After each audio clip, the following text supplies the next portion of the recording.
I'm Autumn Bardot. I write urban fantasy and I also write historical fiction, and I also have a nonfiction out. So I'm multi-genred, right? I also am traditionally published and indie published. So I like to tell people I have the best of both worlds. That's a little bit about me. I've been writing for about 9 years. And my last book, my most recent book, was Goddesses Inc. It is a urban fantasy. It's like American Gods meets Sex in the City. So if Sex in the City is your jam, then you will love Goddesses Inc. It is a beach read. It's about friendship and hot guys and love and discovering what matters the most. So I've been told that people are binging on it, which is always a good thing. So today I'm going to read the first 2 chapters. So it'll be short. Here we go. Welcome to Femme, the originator of divine, semi-divine, and quasi-divine female empowerment and resources. The records department is located on the 2nd floor. The legal department, the 3rd. Find justice on the 5th floor. War is on the 6th, 7th, 8th, and 9th. Mnemosyne frowned. Another war floor? Love and fertility are on the 10th, 11th, and 12th. The grievous department is on the 13th.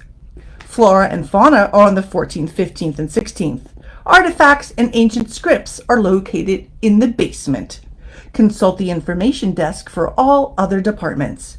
Thank you for your contributions to humankind. Have a nice day. Femme, female energy macrocosm. The all too familiar voice floated like a breeze from above. It was melodious, lyrical, rich, and feminine. Utter perfection. Mnemosyne hated it. Even quasi-divine sounded like an achievement. Mnemosyne strode across the rosy-hued marble lobby, the 4-inch heels of her Louboutins clacking like a woman with places to go. She tossed her head, glossy chestnut hair floating over her shoulders like Aeoli's kiss. The stories about the god of wind were frightfully inadequate. Mnemosyne stood before a shiny panel next to the gold elevator door, pursed her lips, and blew into the panel. It was breath activated. The entire Femme building, from the security protected front entrance to the elevator to the water fountain to the lavatories. A breathalyzer for goddesses. It kept them sober. Indulging in a drinking binge with Dionysus the night before wasn't going to open any doors. Garlic breath jammed the system. Raw onions was a no-no. Halitosis? Holy goddess! She locked you out of the system for 2 weeks. Mnemosyne, like all the other goddesses, learned to eat their favorite breath-fouling foods after a visit to Femme headquarters. Mnemosyne, pronounced Mnemosyne, glanced about and saw Ina rounding the corner. The Nigerian goddess of the harvest, promises, and justice looked fabulous as always. Mnemosyne! Ina adjusted the 10-strand coral bead necklace that hung like an orange waterfall over her body-hugging striped dress. Good to see you. It's been a long time. They cheek-kissed, the right cheek only. Ages, said Mnemosyne. What brings you here? Mnemosyne crouched down, her blue flowered Valentino pencil skirt stretching across her thighs, and flicked off a speck of lint from the tip of her Louboutins. She emailed me. She. The CEO of Femme. Nobody messed with she. Nobody wanted to either. Emailed? Ina's dark brown eyes widened a mere fraction of an inch. Mnemosyne straightened up, smoothed her skirt. I thought it was strange, too. Usually she, or Femme, sent messages the old-school way, via birds, not carrier pigeons. She, or her secretary, spoke through a bird's twitters, not the social media platform, real birds. Naturally, no one understood it except goddesses. It's one way to identify a goddess. A woman who suddenly stands motionless during a particularly musical bird song was probably translating a message from she. Ina stepped close, lowered her voice. A real email? Mnemosyne adjusted the cuffs of her blue silk blouse. That's what I said. Ina put her hands on her hips. What did the email say, if you don't mind me asking? The tiniest vertical line appeared between her eyebrows, but only for a third of a second, maybe less. Mnemosyne looked past Ina to the lobby beyond. Everyone went about their business. Not one goddess appeared troubled or miserable.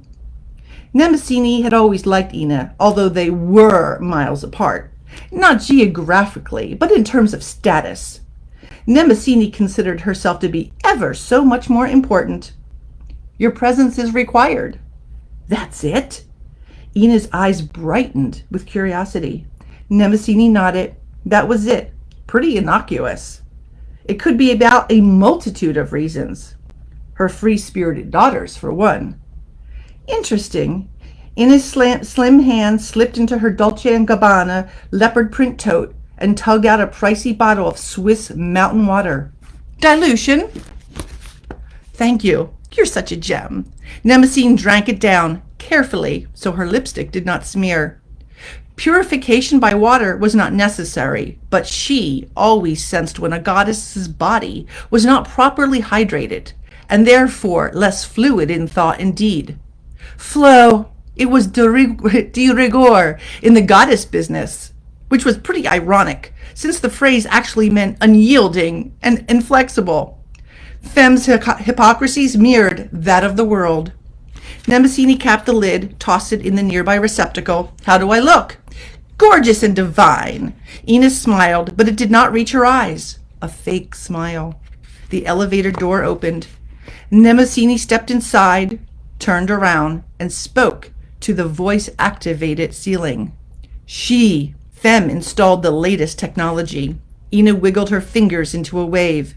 By the way, you're not the only one who received an email. Mnemosyne's brows shot up. Did you? The door slid closed with vault-like finality. Mnemosyne's stomach gurgled with worry. I'm not the only one? Is this a good thing or a bad thing? The email summons meant she wanted a digital footprint, which was odd because she didn't like leaving any kind of footprint, carbon or otherwise. Mnemosyne tapped her foot impatiently. The elevator music was anything but comforting. Lyres, aulos, and cathara melodies designed to infuse her Greek soul with the spirit of her people were neither soothing nor inspiring today. Mnemosyne closed her eyes, let the music wash over her. Nope, didn't work this time. Mnemosyne checked her reflection in the mirrored elevator and preened. Not a day over 30. Immortality was divine. The door switched open on the top floor. As usual, her breath caught. Leave it up to she to hire the world's best architect. A woman, naturally. The optical illusion stole your breath, even a goddess's. The aerial panorama offered an eagle's eye view. On a smog-free day, a visitor saw from the mountains to the sea. It was a Mount Olympus view. Mnemosyne stepped out into the plexiglass corridor. That step alone was proof of faith, since the ground was 1,000 feet below. The dramatic. She embraced it with every atom of her nebulous being, from architecture to miracles to disasters. Mnemosyne pivoted on her spike heels and headed right. Right. Always right. Because she was always right. Because goddesses were all about rights and doing the right thing. Mnemosyne moved carefully across the clear floor, a sensation like walking on air, and strode toward the only office on the top floor. Platinum doors glided silently into the walls. This one is new. A bald young woman looked up from the pink granite desk. She is waiting for you. The CEO of Femme appointed the most stunning goddesses in training as her assistants, each with a most otherworldly beauty. Were they semi or quasi-divine? No one knew or cared much. This one was barefaced and glowing with health, a caramel-colored knit sweater clinging like a second skin to her curvaceous body. The kind of woman even a heterosexual woman would eagerly get down on her knees for to. Mnem lifted her haughty chin. I am. Another platinum door to the right, always the right, glided open. Mnemosyne feared nothing. She was Mnemosyne, a goddess, a very important goddess. So why did the Swiss mountain water feel like a roiling hot mineral spring in her belly? Mnemosyne sashayed forward with the fluid, easy stride of purpose and power, until her heel snagged on the silk Ifascan carpet. It broke her perfect gait for a tenth of a second. Not good. And I'm going to read a little bit more of this second chapter. She's office was the shape of an octagon with 5 glass walls. She, her back to the impressive vista, sat on the ancient ivory chair, more like a throne really, behind a shiny carved ebony desk. Mnemosyne dropped to her knees on the grass, ready to assume the classic posture of obeisance, forehead to the floor, hands outstretched, palms to the ceiling. The grass was one way of grounding a goddess to the earth. It smelled like heaven, green and fragrant and fresh. That's so last millennium. She swiveled around and waved Mnemosyne forward. Take a seat. Mnemosyne sat on the wingback chair, crossed her ankles, and looked with awe at She. The CEO of Femme leaned back in her chair and bestowed a kindly smile. A doting grandmama kind of smile. Her face was every woman and no woman, encompassed a spectrum of features, from beautiful to ugly, young, middle-aged, old. She was all ages and ageless. She was mother and daughter, lover and enemy, at the same time. She was every race. She was change and constancy. She was all. She clasped her hands together, composed and prayerful. How have you been, Mnem?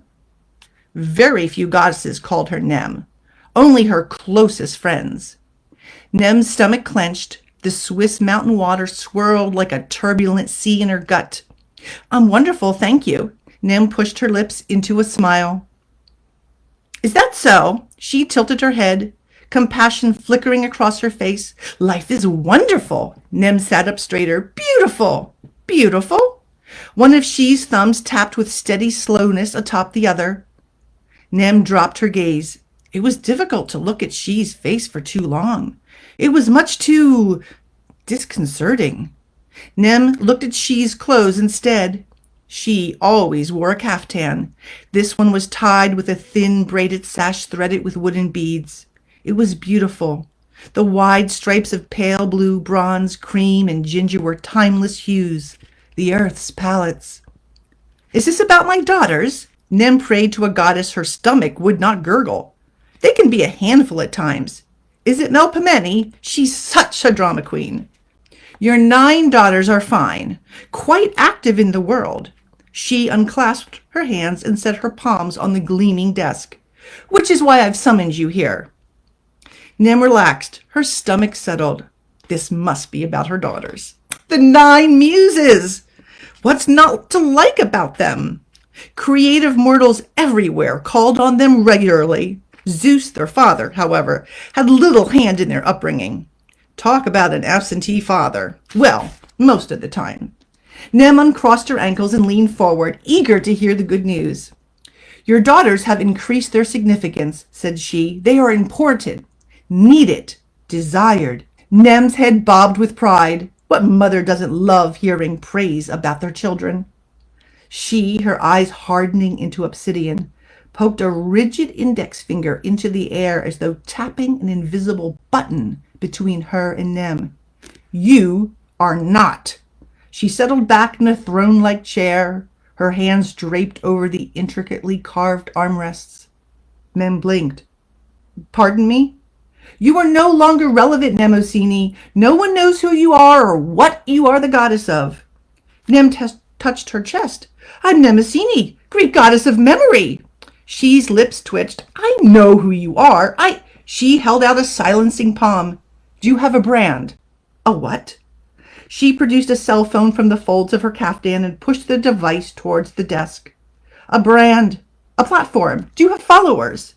Mnem glanced at the cell phone. What kind of followers? Social media followers.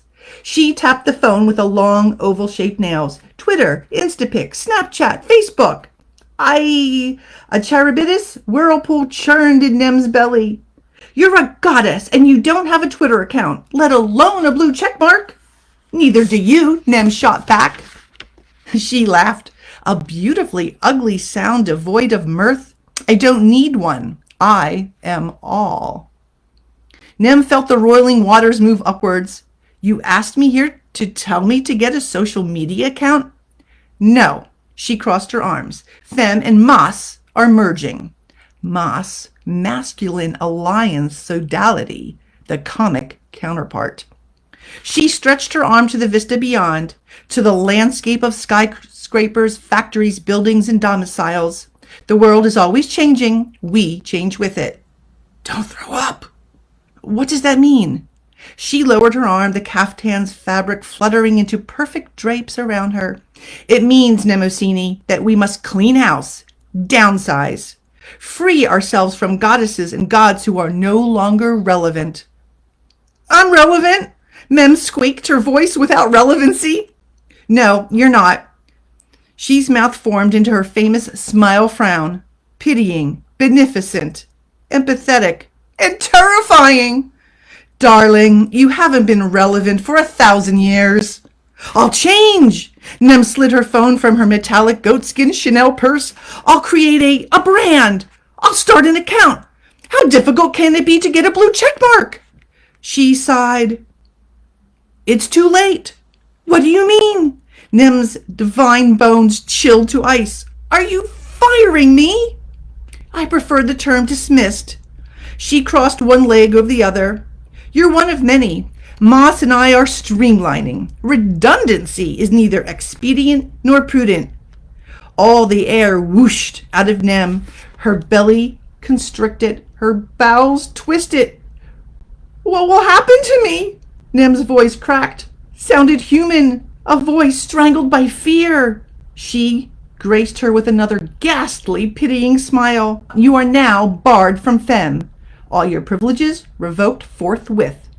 Don't look so mortified, Mnem. This is your doing, after all. You had choices. She's finger tapped the air. You've always had choices. You chose to do nothing. And I'm going to stop right there because I think there's more to this chapter, but you're just going to have to read it. Thank you so much for joining me today. I hope you enjoyed it. I did read from Goddesses Inc. It is available on Amazon. In about a few days, maybe a week, it's going to be available on a lot of other different platforms as well. And so if you send me a photo of you holding Goddesses Inc., the ebook or the paperback, you will be entered into a monthly draw for a Goddesses Inc. t-shirt, which I need to post that on there as well. So the contest rules, you have to follow and tag me so I know that you did it, right? And or you can sign up for my newsletter where I'm also running that contest as well. So I have the newsletter link. It's US only, unfortunately, because, you know, international shipping can get kind of too much. And if you're interested in any of my other social media, I have a YouTube channel, podcasts for writing. I have lots of Facebook groups. I'm on Instagram, Pinterest, TikTok. I've got all the social media. And Teresa, thank you so much for giving me this opportunity today. It was fun. I actually haven't read this out loud yet. So that was a first time for me. And I hope you enjoyed it. Thank you very much. Bye-bye.